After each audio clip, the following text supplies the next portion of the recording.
परमेश्वर संकटों में भी हमारे संग होता है। विश्वास कीजिए, संकटों में भी परमेश्वर हमारे संग होता है। लेकिन जब तक हमें परमेश्वर की जरूरत महसूस नहीं होती, तब तक वो हमारे साथ कार्य नहीं करता। अगर हमको जरूरत महसूस नहीं हो रहा है परमेश्वर का कि परमेश्वर मेरे जीवन में आप काम करें, मेरी इस तकलीफ से मुझे बचाएं, इस संकट से मुझे बचाएं, इस रोग से मुझे चंगा करें, इन दिक्कतों से आप मुझे छुड़ाएं, फाइनेंशियल दिक्कतों से मुझे आजाद करें, जब तक हमको कमी महसूस नहीं होगा, जब तक हम परमेश्वर के सामने घुटने नहीं टेकेंगे, जब तक परमेश्वर से प्रार्थना नहीं करेंगे, परमेश्वर हमारे जीवन में कार्य नहीं करेंगे। मैं आपको बताऊं, मेरे पैर में मैं हमेशा बोलता हूं बहुत भयंकर दर्द था, 1 महीने से दर्द था, और मैं उसको इसलिए ऐसे ही मैं नॉर्मली उसको छोड़ रहा था।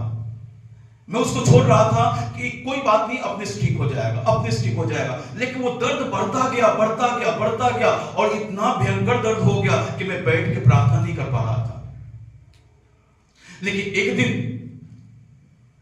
मैं आराधना करने लगा, खड़े खड़े मैं आराधना कर रहा था और प्रार्थना कर रहा था। प्रार्थना के भाव में जब मैं आराधना कर रहा था, परमेश्वर ने मेरे उस रोग से, मेरे उस दर्द से प्रभु ने मुझे आजाद कर दिया। आज हमें जरूरत है, आज हमको परमेश्वर की जरूरत महसूस होनी चाहिए। अगर परमेश्वर की जरूरत महसूस नहीं है, हम प्रार्थना नहीं करेंगे। क्यों करेंगे प्रार्थना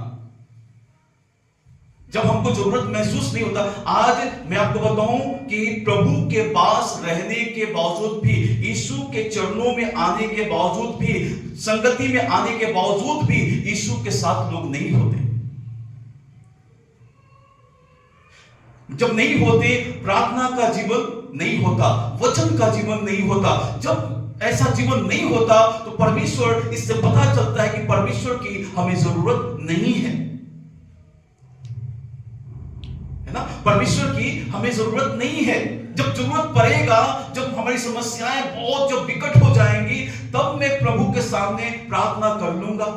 नहीं, हमें हमेशा प्रार्थना में समय को बिताना है, हमेशा परमेश्वर की उपस्थिति में रहना है, हमेशा परमेश्वर का धन्यवाद करना है। अगर हम सुखी हैं तो धन्यवाद करें, अगर हम सुखी हैं परमेश्वर की महिमा करें, हम सुखी हैं प्रभु की प्रशंसा करें, अगर दुखी हैं तो परमेश्वर से प्रार्थना करें।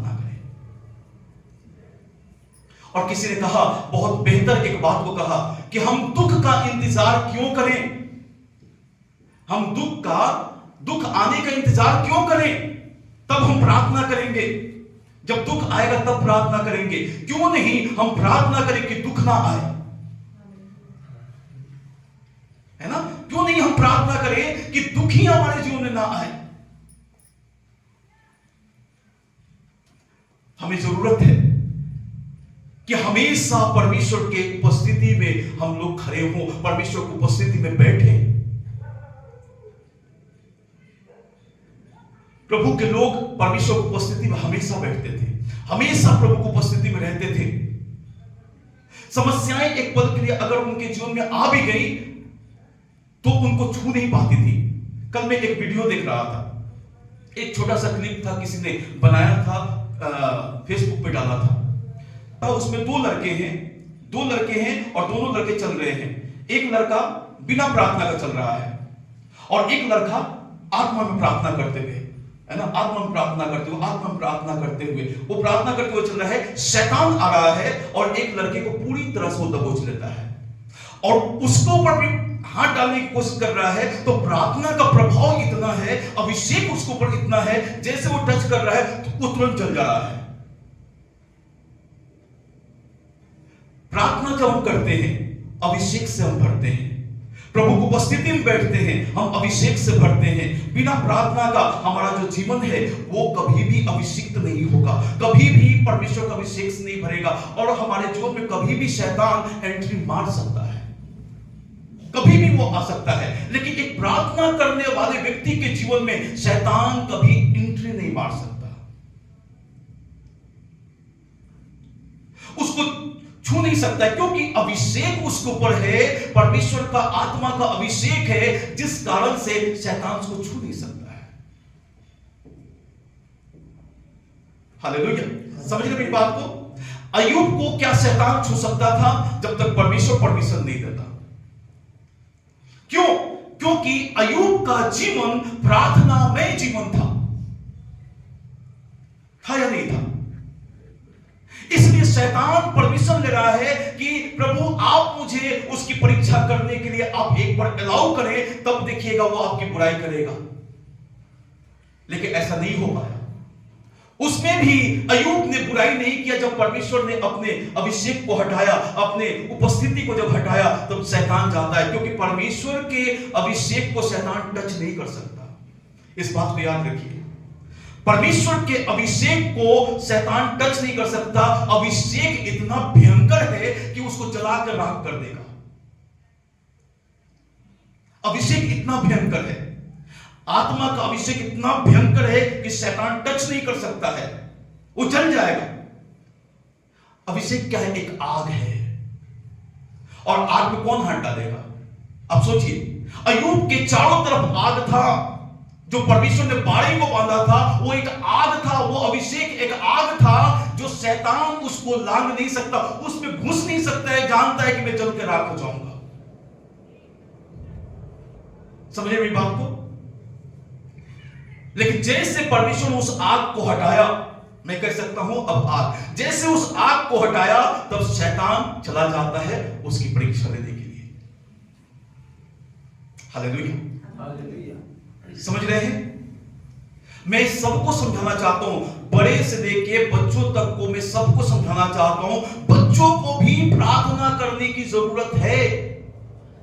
आज बच्चे, कई सारे ऐसे बच्चे हैं तुरंत बीमार पड़ जाते हैं, तुरंत बीमार पड़ जाते हैं। क्यों? पता है, बच्चों के द्वारा बड़ों को शैतान डिस्टर्ब करता है। जब बच्चे बीमार हो जाएंगे, अब बड़े डिस्टर्ब हैं उसमें।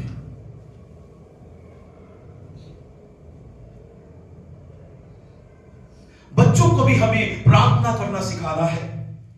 अभी हम लोग पिछले संडे मालवीय नगर में प्रार्थना कर रहे थे, तो वहां पे सभी लोगों से मैंने सवाल करना शुरू किया, क्या आप लोग प्रार्थना करते हैं? क्या आप लोग प्रार्थना करते हैं? मैं आपको बताऊं, मोस्टली लोग प्रार्थना नहीं करते। ऐसा है सुनिए, मोस्टली लोग प्रार्थना नहीं करते हैं। क्यों? उनका कहना यह है कि मेरे पास एक ही रूम है, मेरे पास एक ही रूम है, इसलिए अपने रूम में हम प्रार्थना नहीं कर सकते क्योंकि डिस्टर्बेंस होता है। मैंने उनसे कहा, मेरे पास भी एक ही रूम था, मेरा बच्चा भी था, मेरी पत्नी भी, और मेरे पास मिलने जुलने वाले, आने वाले बहुत सारे लोग भी, लेकिन एक ही रूम में बैठ के मैं प्रार्थना करता था। घंटों घंटों एक ही रूम में बैठ के प्रार्थना करता था। क्यों प्रार्थना नहीं कर पाते? क्योंकि शर्म लगता है। डिस्टर्ब की बात नहीं है कि प्रार्थना में बैठेंगे तो सामने वाला व्यक्ति क्या बोलेगा, वो क्या बोलेगा, वो क्या बोलेगा। एक शर्म की बात भी होती है, डर की बात नहीं है, शर्म की बात है कि प्रार्थना में बैठेंगे तो वो क्या बोलेगा, वो क्या सोचेगा, वो क्या समझेगा।